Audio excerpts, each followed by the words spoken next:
Acordar cedinho É mesmo? emocionante, irmão. É uma conquista. Irmão, é tipo assim, é igual caçar Pokémon.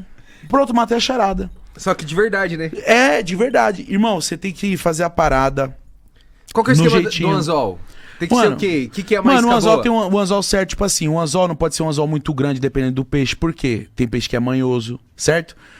A altura, às vezes o peixe tá comendo em cima na superfície, às vezes tá um pouquinho pra baixo. O sol tá batendo muito, ele fica um pouquinho mais pra baixo, que a água tá mais fresca. O peixe não gosta de ficar, pô, Água quente. água muito, muito quente. Entendeu?